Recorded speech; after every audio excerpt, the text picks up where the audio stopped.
অবশ্যই কিন্তু বঙ্গবন্ধুকে কোনোভাবেই আমরা অস্বীকার করতে পারি না। আমাদের দেশের যে সৃষ্টি এর পিছনে কিন্তু অবশ্যই তার অবদান আছে।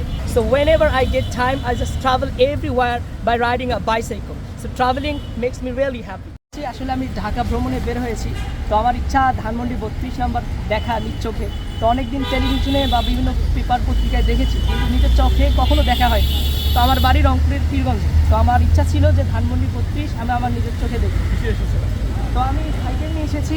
আমি ঈদের দিন সকাল 11টায় রওনা দিয়েছিলাম এবং 22 ঈদের দিন সকাল 11টায় 21শে মার্চ ঈদের দিন সকাল 11টায় আমি রংপুরের পীরগঞ্জ থেকে রওনা দিয়েছি। এবং না, আসলে ঢাকা ভ্রমণের উদ্দেশ্যে, তবে ঢাকায় যেহেতু এসেছি এবং আমার তীব্র বাসনা ছিল যে ধানমন্ডি 32 নাম্বার এই স্মৃতিময় বাড়িটি আমার চোখে দেখব।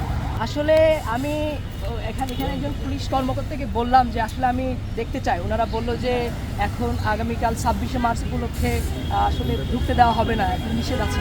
আসলে এই বাড়িটা তো অনেক স্মৃতি, এটা তো কোনোভাবেই অস্বীকার করা যাবে না।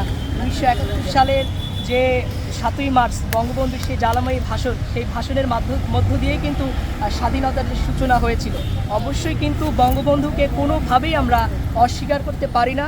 আমাদের দেশের যে সৃষ্টি এর পিছনে কিন্তু অবশ্যই তার অবদান আছে।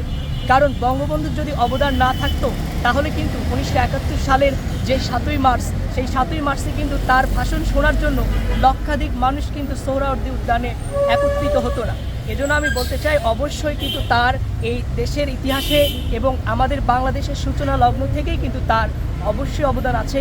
এটা আমরা যে ধরনের রাজনীতি করি এটা কিন্তু মাস্ট আমাদের স্বীকার করতেই হবে। আপনার কি কোনো রাজনৈতিক সম্পৃক্ততা আছে? আসলে আমার কোনো ধরনের রাজনৈতিক সম্পৃক্ততা নাই। আমি কোনো দলের না, আমি একজন বাংলাদেশের নাগরিক। তাহলে আপনি এখানে কেন আসেন? আসলে আমার উদ্দেশ্য ঢাকা ভ্রমণ। আমি রংপুরের পীরগঞ্জ থেকে 21শে মার্চ সকাল 11টায় ঢাকার উদ্দেশ্যে রওনা দিয়েছি। প্রায় 270 কিলোমিটার পথ অতিক্রম করে আমি 22শে মার্চ রাত 11টায় ঢাকার আগারগাঁওয়ে আসতে সক্ষম হয়েছি এবং সেদিন থেকেই ঢাকার বিভিন্ন এলাকা আমি ঘুরে ঘুরে দেখছি এবং আমার ইচ্ছা পুরো বাংলাদেশটা এক্সপ্লোর করা। So whenever I get time I just travel everywhere by riding a bicycle. So traveling makes me really happy. আচ্ছা, এই যে পুলিশ এখন যে ঢুকতে দিল না, আপনার কাছে বিষয়টা কেমন লাগছে? এটা আসলে একজন বাংলাদেশের নাগরিক হিসাবে যে বিভিন্ন ধরনের রেস্ট্রিকশন, এটা কিন্তু কোনোভাবেই মেনে নেওয়া যায় না। এটা আমাদের গর্বের জায়গা। আমাদের এখানে একজন বাংলাদেশের নাগরিক হিসাবে আমরা কিন্তু এই সব জায়গা ভ্রমণ করতেই পারি। আসলে আওয়ামী লীগ কে বিএনপি এটা আসলে আমার কোনো বিষয় না। আমি একজন বাংলাদেশের সচেতন নাগরিক হিসাবে এখানে এসেছি।